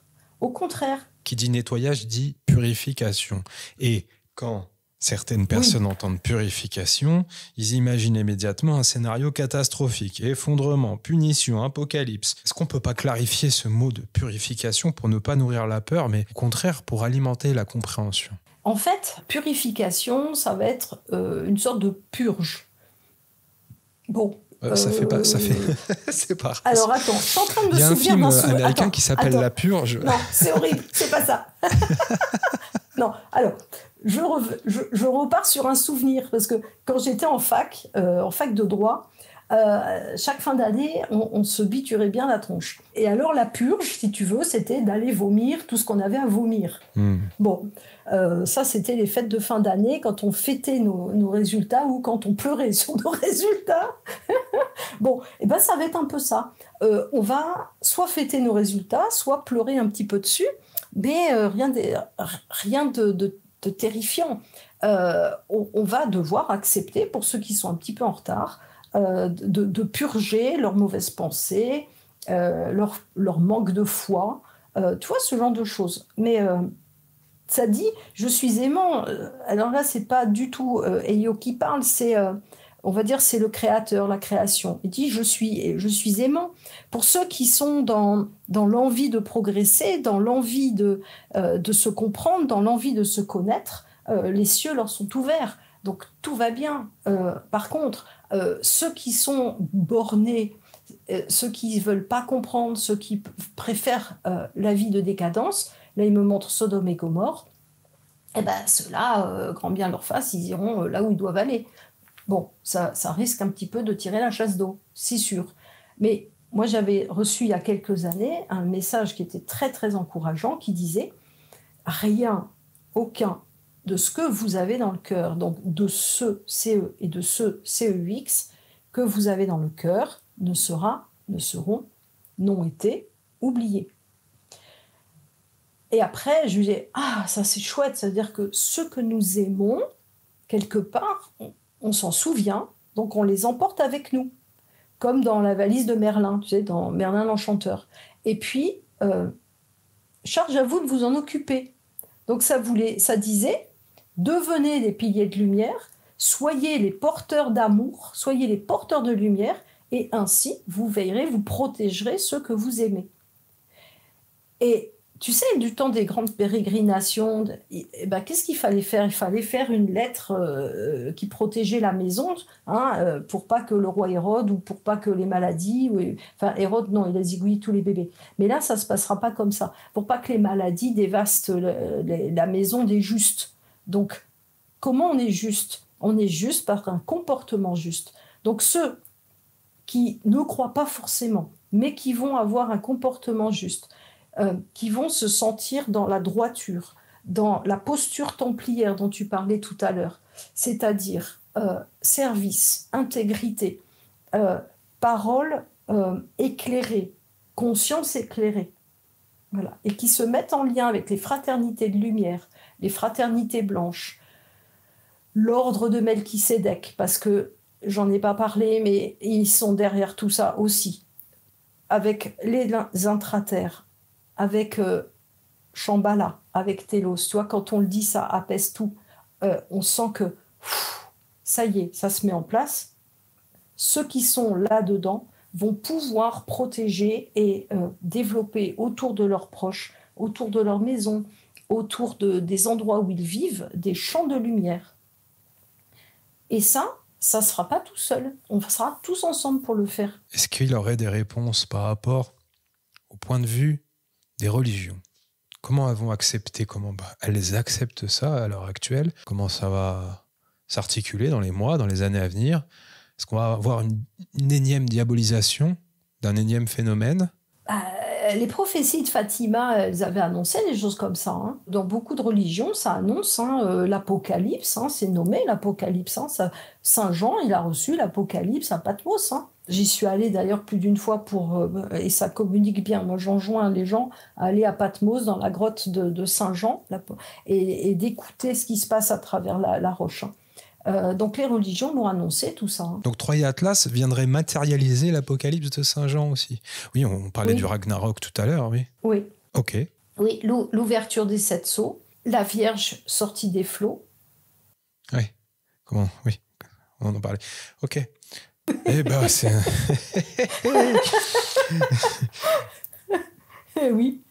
Et alors, attends, parce que le serpent avec toutes ses têtes, c'est toutes les fausses religions, tous les dogmes. C'est aussi le serpent qui protégeait le pommier aux pommes d'or dans le jardin des Hespérides. C'est le dragon avec toutes les têtes. Il protégeait le pommier aux pommes d'or pour pas que n'importe qui aille cueillir les pommes. On est là, on en est là. Voilà, ça y est. Dans ce que tu reçois, est-ce que Troie et Atlas parlent de la Terre comme d'un écosystème vivant, hein, une entité qui a elle aussi son chemin d'évolution, son droit à la guérison, ou est-ce qu'il se concentre davantage sur l'humanité ? Alors là, il te dit qu'il est un réparateur des mondes. Il est un gardien de la vie. Voilà, j'aimerais que, tu vois, ceux qui nous écoutent, ils vont ressentir ce qui se passe, parce que Eyo nous dit « Je suis un gardien de la vie, je suis un réparateur des mondes. Partout où votre énergie de vie a été aspirée, spoliée, utilisée pour donner cours et vie à des matières qui sont des chimères, à des choses épouvantables, toutes ces choses épouvantables vont disparaître. Ce qui va revenir à la vie est ce qui est la vie. Les vivants pour les vivants, le monde des vivants. La Terre est un écosystème vivant. Je réponds aussi à son appel à travers tous les espaces-temps. Je réponds aussi à l'appel de tous les créateurs, de tous les dieux créateurs, de tous les grands ensemenceurs. Donc je viens réveiller à la vie, vous sortir de vos sarcophages, de vos coquilles, vous sortir de vos graines, pour que le germe de vie reprenne racine. Donc je viens révéler ce qu'est la vraie vie, pas cette matrice dans laquelle vous êtes enfermés. Alors, ouais, il me montre toutes les fréquences, projet HARP, il me montre tous les champs électromagnétiques invalidants, défaillants, tu vois, qui nous court-circuitent. Voilà, il me montre tout ça. Donc je pense qu'il va être à l'origine d'une grande coupure de tout... Oh, ça fait bouger mon électricité ici. Il va être à l'origine d'une grande coupure, ça recommence, de tous les champs électromagnétiques défaillants. Donc il va y avoir une espèce de remise à zéro des compteurs. Et la Terre, c'est un écosystème vivant, il répond aussi à son appel. On parle ici d'éventuelles tempêtes solaires, de chaos technologique. Oui. Oui. Et c'est comme un reboot, ça me fait froid, c'est comme un reboot. Il me montre que les champs électromagnétiques, qui sont des champs d'enfermement, d'emprisonnement, vont comme céder, et que nous, on va développer nos propres champs d'énergie libre qui vont se mettre en place et qui vont rebooter le système à travers les énergies fréquences quantiques, subluminiques, ça parle des quantas.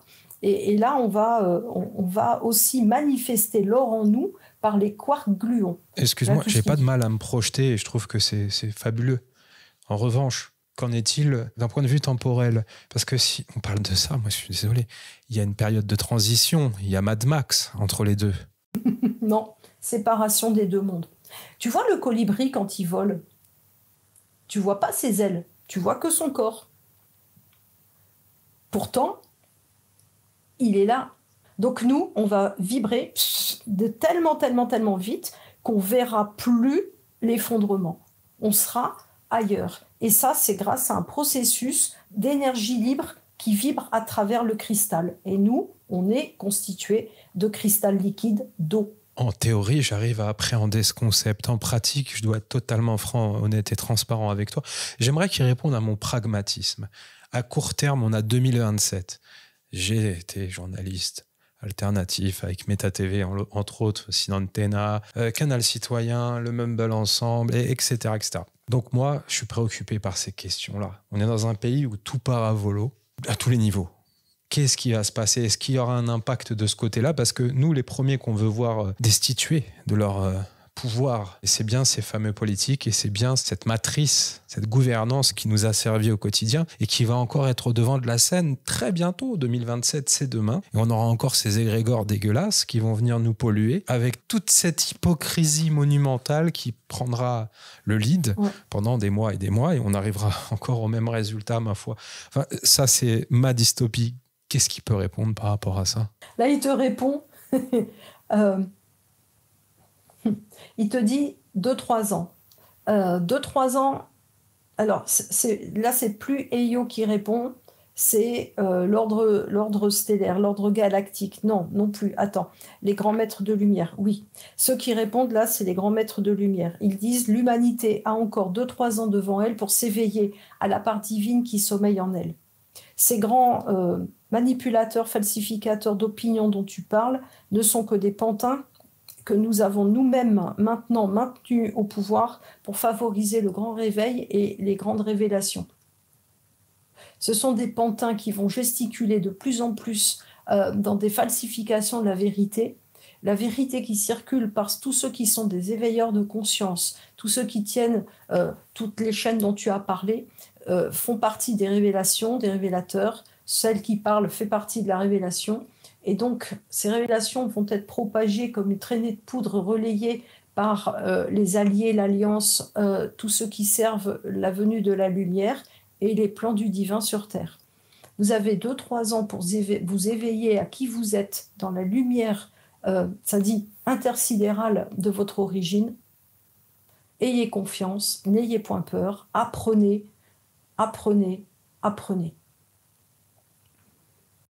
Ouf, voilà. Alors, je ne peux pas te répéter ce qui vient d'être dit, mais tout ce que je comprends, c'est que ceux qui sont en avant du pouvoir sont des marionnettes qui gesticulent sur un front de scène pour que les gens arrêtent d'applaudir et se posent les bonnes questions. Le système s'effondre, un autre va prendre la place avec de l'énergie libre, ça va se faire progressivement. Dans les périodes où il y aura des affrontements, il faut absolument que les gardiens de la paix, qui sont les porteurs de flammes, qui sont les piliers de lumière, gardiens de la paix, soient assez forts pour intégrer en eux la puissance divine de la lumière que Eyo Atlas, qui soutient Eyo, vient nous apporter, et ça sera fluide, facile. Alors, il faut savoir qu'en 2005, j'ai eu une série de visions pendant lesquelles j'étais immergée dans un paysage à 360 degrés et je voyais l'histoire de la Terre qui défilait. Et ce que j'ai vu à partir de 2005, avec les tsunamis, les tremblements de terre, les volcans, des terres immergées qui remontaient, j'ai vu tout ça. J'ai vu des guerres, beaucoup de guerres. J'ai vu aussi des guerres qui se passaient sur nos sols, c'est-à-dire en Europe. On voit ce qui s'est passé en Ukraine, les gilets jaunes. Voilà, j'ai vu tout ça. Et puis ensuite, je voyais que les gens s'éveillaient à leur puissance divine souveraine. Et c'est là où j'ai vu les premiers piliers de lumière s'éclairer. Et je voyais leur cœur qui rayonnait. Je voyais aussi les montagnes et les pyramides qui rayonnaient de leurs cristaux intérieurs. J'ai vu aussi les pyramides qui s'éveillaient dans la mer et sur les terres. Et là, j'ai vu qu'on était tous en lien à faire cette grille de vibration. Donc, notre auto-vibratoire en amour intégral, intègre le Graal, faisait que cette grille cristalline or venait comme aider la Terre. Et donc, les gens, alors c'était un peu bizarre, mais je comprends mieux ce qui se passe quand Eyo nous dit qu'il vient avec une armada. J'ai vu les gens qui faisaient la guerre. Bon, on me croit pas, je m'en fiche, je dis ce que j'ai vu. Ils disparaissaient complètement. C'est-à-dire que tu regardes dans une direction, tu vois que ça va se castagner. Toi, tu es là dans ton pilier de lumière, et tout d'un coup, pouf, il n'y a plus personne. Ils sont plus là. Et pendant longtemps, je me suis posé la question, est-ce qu'on s'est séparés d'eux, comme à la fin de la prophétie des Andes, puis que donc, on les voit plus. Bon, ben là, Eyo, il dit qu'il vient avec une armada, donc je comprends ce qui se passe. C'est qu'il a transconduit ou transporté, les armadas ont comme téléporté les gens. Parce que, et là pareil, on me croit pas, c'est pas grave. Je nous vois après vivre avec l'énergie libre, des cités cristallines, des cités de lumière qui remontent à travers, par exemple, le désert de Gobi, qui vont remonter Telos, Shambhala, tu vois, tout remonte. Shambhala, c'est dans le désert de Gobi. J'ai vu aussi une cité extraordinaire en Afrique, au niveau de l'Atlas et du Sahara. Ces cités de lumière remontent et on continue notre vie en apprenant à utiliser nos dons, nos talents, etc. Et puis, alors dans ma tête, ça fait 300 ans. Mais en réalité, c'est comme si pour nous, c'était rien du tout. Et là, je vois réapparaître ceux qui avaient disparu. Donc ça veut dire que nous n'allons perdre personne. Ceux qui sont en amour avec nous, que nous avons dans le cœur, ils réapparaissent. Et par contre, ils sont un peu locteux. Ils ne sont pas du tout comme nous. C'est-à-dire, ils n'ont pas des beaux vêtements, des choses comme ça. Ils sont complètement hagards, dans une espèce de tenue de bure, mal coiffés, mal peignés, comme s'ils avaient passé un temps fou en hibernation, tu sais, je ne sais pas où. Et donc, nous, on doit... Ça, c'est mes visions de 2005. Et nous, on doit aller les chercher et s'occuper d'eux, leur apprendre à bâtir des maisons, planter des choux, tu vois. Parce que nous, on ne fait plus ça. Hein. Nous, tout obéit à notre intention, à notre conscience. On a la capacité psychique de faire que les choses se construisent. On est devenus des êtres beaucoup plus évolués, mais on s'habille un peu en guenilles pour aller les aider, pour ne pas passer pour des dieux. Et du coup, les archéologues de nos équipes vont les aider à reconstruire des maisons, tu vois. Ceux qui savent encore monter à cheval, ils prennent le cheval, puis ils y vont. Ça c'est mes visions. Alors, on pourrait se dire, c'est rigolo d'être dans la tête de Nathalie, mais comme à 6 ans, je raconte à mes parents la téléportation, la télépathie, j'ai 59 ans, à 6 ans à Bagdad, la télé c'est en noir et blanc, et t'avais que les trucs religieux. Hein. T'avais pas les dessins animés américains. On vous invite à nous rejoindre sur l'atelier avec EIO, mené et dirigé, entre guillemets, parce qu'on n'aime pas ce mot-là, avec Nathalie Théo. Bien entendu, cet atelier aura lieu le dimanche 4 janvier à 15h, donc vous avez plus d'un mois quand même pour vous inscrire. Ça durera au minimum 3 heures. On aura plusieurs objectifs avec cet atelier, notamment sortir des sarcophages psychiques et physiques, se relier à son germe source présent dans EIO, Troya Atlas, vibrer sa fréquence cristalline originelle. Et j'aimerais éventuellement que tu développes avec nous ce qu'on va pouvoir faire pendant cet atelier tous ensemble. Oui, alors le message que j'ai reçu de EIO, je suis un portail de transmutation alchimique de tous vos codes périmés qui vont être renouvelés dans la vérité de leur programmation originelle. Pendant l'atelier, en fait, on va d'abord mettre en place des protections. Je vais vous apprendre à faire ce qui m'a été donné il y a quelques années comme l'anneau d'or de Marie, et maintenant c'est la spirale or de Marie qui est à la fois vers le haut et vers le bas. C'est une double spirale. On va se mettre aussi dans un état de calme, de sérénité, Et puis, je vais vous inviter à vous téléporter dans le vaisseau où vous allez retrouver vos propres codes. Alors, moi, je ne parle pas de code akashique parce que l'akasha, c'est en lien beaucoup avec nos traumatismes. Hein. Donc, c'est vraiment des codes originels, au-delà même de l'akasha. On va aller récupérer ces codes. On sera dans un état pas d'hypnose, mais d'expansion de conscience. J'ai reçu aussi un chant que j'appelle de la flamme sacrée, qui va permettre ce retour à la fréquence source. Donc, je vous chanterai ce chant. Ça va nous aider à se téléporter. On va aussi se relier à cette baleine cosmique. Voilà, pour que vous en ressentiez le chant à l'intérieur de vous. On va faire appel au Melchisédek, aux fraternités de lumière, aux Templiers de l'intraterre, parce que mon ancêtre étant un Templier, j'ai accès à certains codes sources.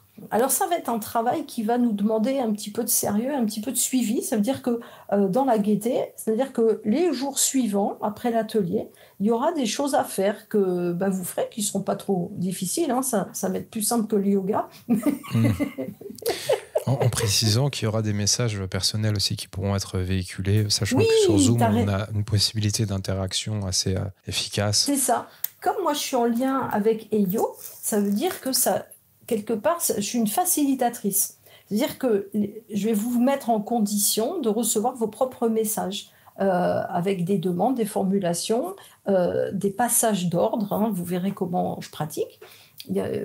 Tous ceux qui ont déjà fait les ateliers avec moi, ils savent un peu. Mais moi, je me réjouis de partager toutes ces informations parce que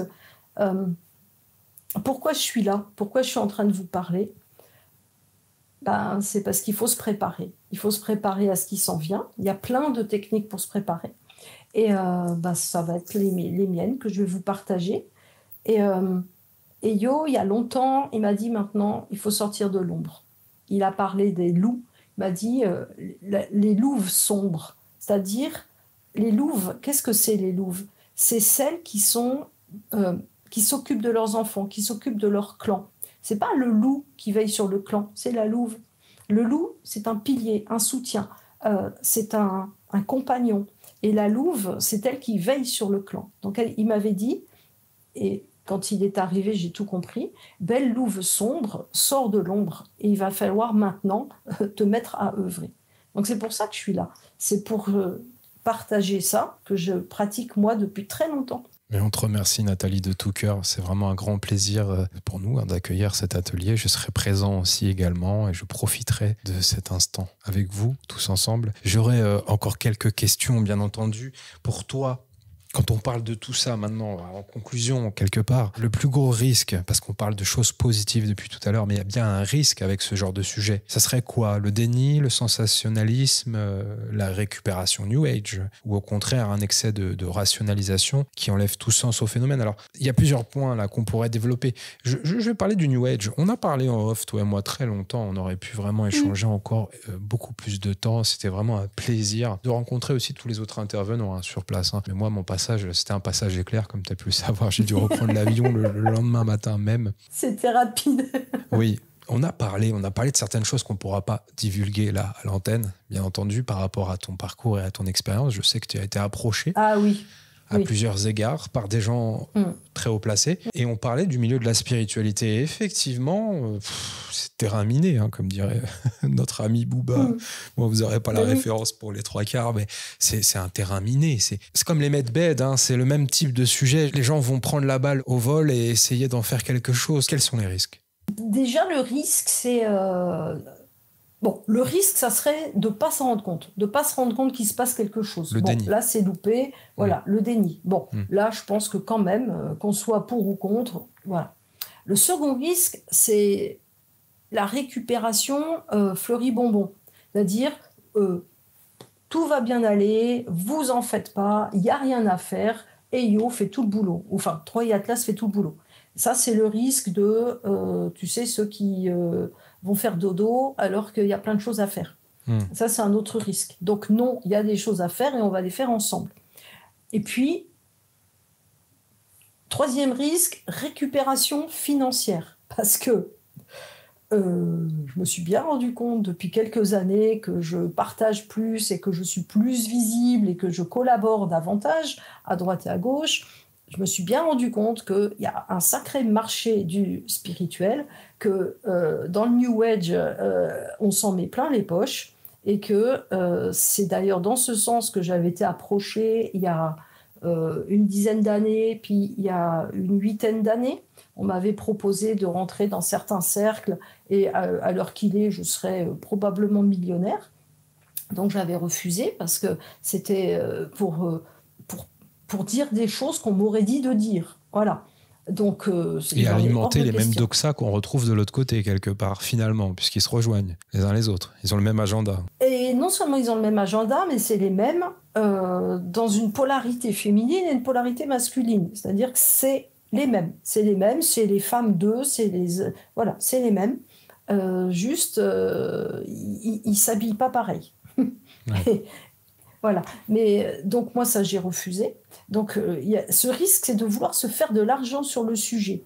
D'ailleurs, tu sais, tout à l'heure, tu m'as demandé combien on vend l'atelier.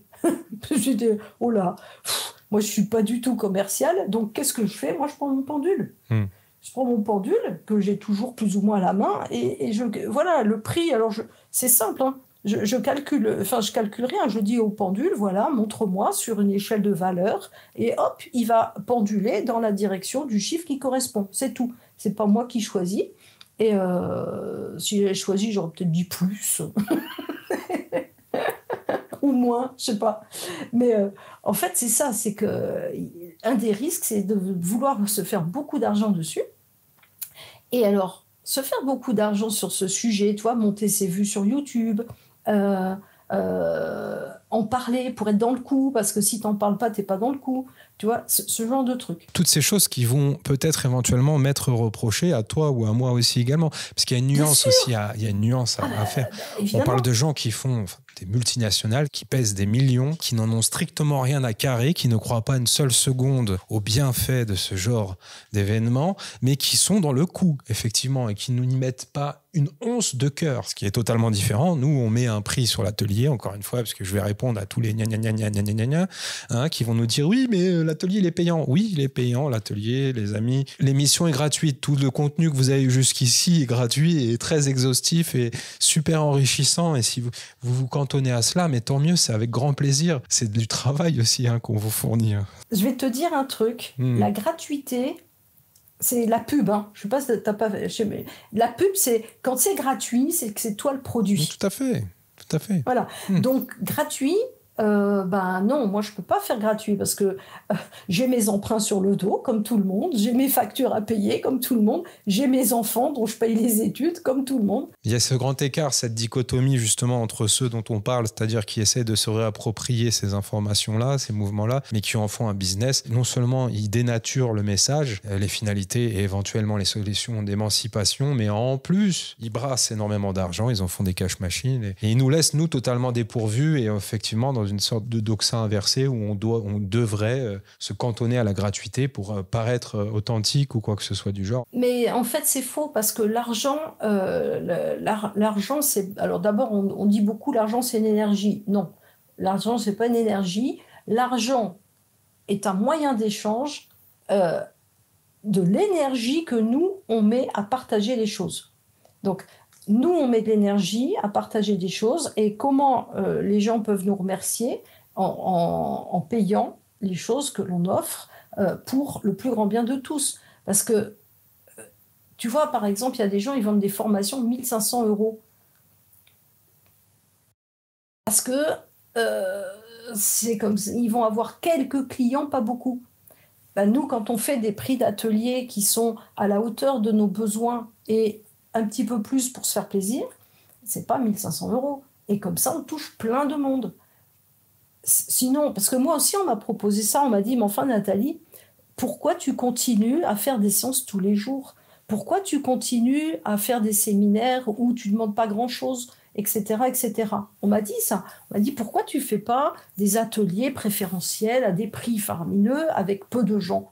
Parce que c'est l'élite. Ça serait encore uniquement offrir des choses on casse l'accessibilité au savoir. Mais moi, je peux en témoigner. Je t'ai vu à Cosmo Origine, tu vendais tes DVD d'ailleurs.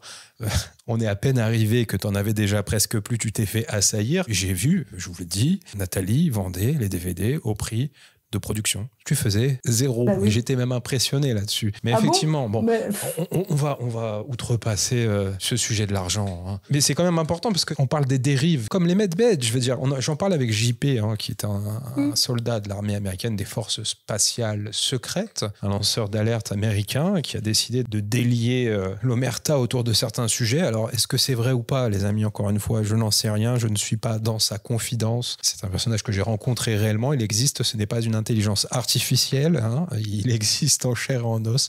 J'ai rencontré sa femme également.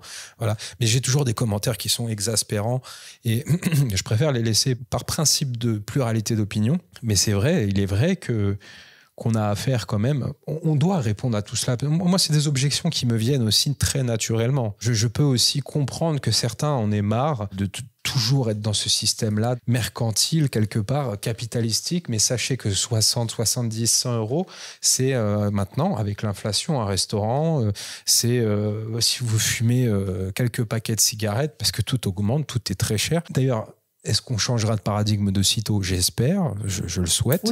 Oui, tu sais, alors, quand on aura récupéré nos pleins pouvoirs, on va être capable de moduler la matière et vaisseau organique.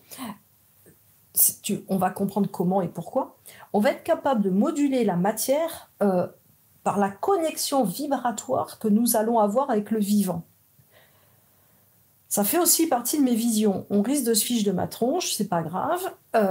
Dans mes visions d'enfant, je voyais qu'on prenait, on avait des sortes de bulles d'énergie qui étaient une sorte de matière gélatineuse un peu verte, et on la mettait simplement un peu sur notre cœur en la regardant avec beaucoup d'amour. Et il y avait une communication télépathique ou je ne sais pas quoi, vibratoire, organique.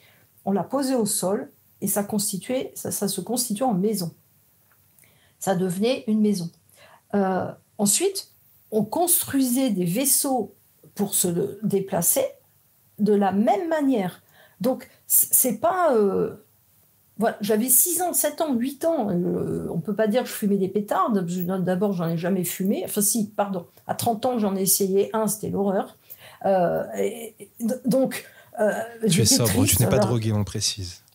Mais non, et j'ai jamais compris comment on pouvait aimer fumer. Alors ça, je sais que beaucoup, mon ex-mari fumait beaucoup, mais alors moi, ça me rend triste. Voilà.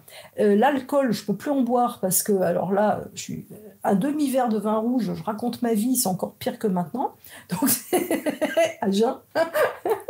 Donc, non, c'est pas possible. Et en fait, pour en revenir aux dérives qui pourraient aller avec ce sujet, ça serait de passer à côté sans s'y intéresser.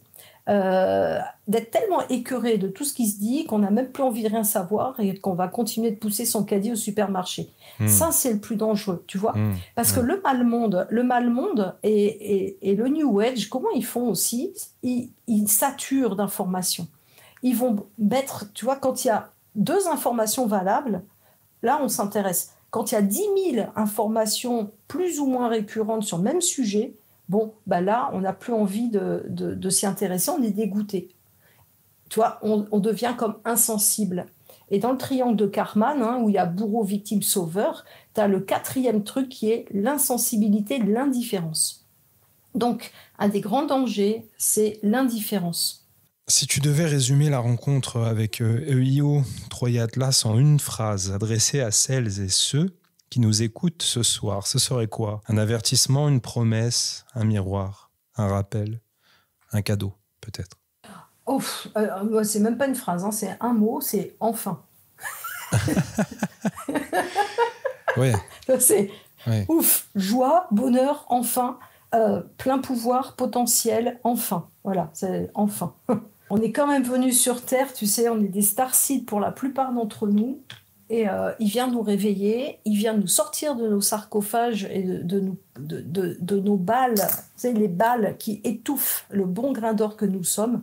Donc, il vient permettre l'ouverture de cette balle qui nous étouffe, balle qui était un démon, qui nous étouffe depuis tellement de siècles, depuis des millénaires. Donc, moi, je dis enfin, ouf. Et nous, les Starseed, Starlight, walk-in, tout ce que tu veux. On est revenu sur Terre pour vivre ce moment-là.